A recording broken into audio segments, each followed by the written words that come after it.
बाबा के बगिया में बोले कोई लारिया, सुगना बोलाई सीताराम जी। बाबा के बगिया में बोले कोई लारिया, सुगना बोलाई सीताराम जी। घोड़वा जे घूमाई वही घोड़ा सारिया, हथिया लवंगिया के डर जी। घोड़वा जे घूमाई वही घोड़ा सारिया, हथिया लवंगिया के डर जी। ओहि रे माड़उआ में घूमे दुलाहे रामा, जोड़वा धूमिल होई जाई जी। ओहि रे माड़उआ में घूमे दुलाहे रामा, जोड़वा धूमिल होई जाई जी।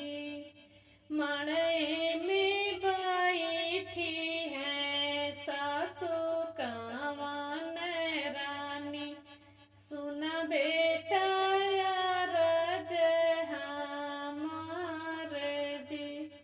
मड़ई में बैठी है सासू कावन रानी, सुन बेटा अरज हमार जी।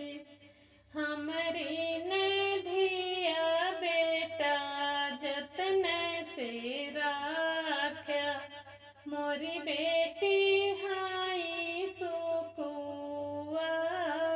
जी। हमरी नधिया बेटा जतन से राख्या, मोरी बेटी हाई सुकुवार जी। तोहरी बिटियावा सासू जतन से रखबई, रखबई हृदयया के बीच जी। तोहरी बिटियावा सासू जतन से रखबई, रखबई हृदयया के बीच जी।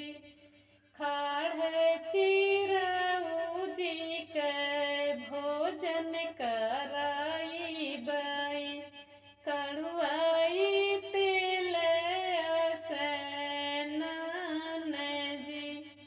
खाड़ चिरऊ जी के भोजन कराईबई, कड़ुआई तेल स्नान जी।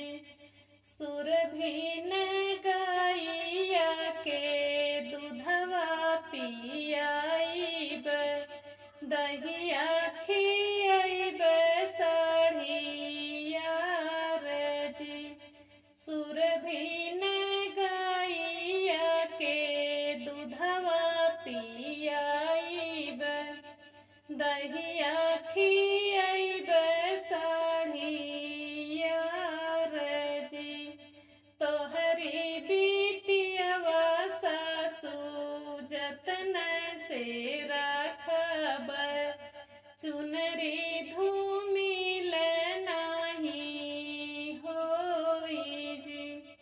तोहरी बिटियावा सासू जतन से रखब, चुनरी धूमिल नहीं होई जी। बीच माड़उआ राम सिंदूरा लगावई, अब सीता भइली पराई जी। बीच माड़उआ राम सिंदूरा लगा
से कहाऊं दिल की बात जी। बगले में बैठल दुल्हे श्री रामचंद्र, सीता के राहें समझाई जी। बगले में बैठल दुल्हे श्री रामचंद्र, सीता के राहें समझाई जी। छूट गए मोरी सीता जनक नागरिया, छूट गए नाइहर तो हर जी। छूट गए मोरी सीता जनक नागरिया, छूट गए नाइहर तो हर जी। अवध नागरिया सीता तोहरी नागरिया, ससुरे के लोग तो हर जी। अवध नागरिया सीता तोहरी नागरिया, ससुरे के लोग तो हर जी। हमरी न मैया सीता भूखिया जे जानी हाई, बहिनी जे जानी है पियास जी। हमरी न मैया सीता भूखिया जे जानी हाई, बहिनी जे जानी है पियास जी। देवरा के संगे सीता हंसी बतियायो, हमसे कीहू दिल के बात जी। देवरा के संगे सीता हंसी बतियायो, हमसे कीहू दिल की बात जी। हमसे कीहू दिल के बात जी। बाबा के बागिया में बोले कोई लारिया, सुगना बोलाई सीताराम जी। बाबा के बागिया में बोले कोई लारिया, सुगना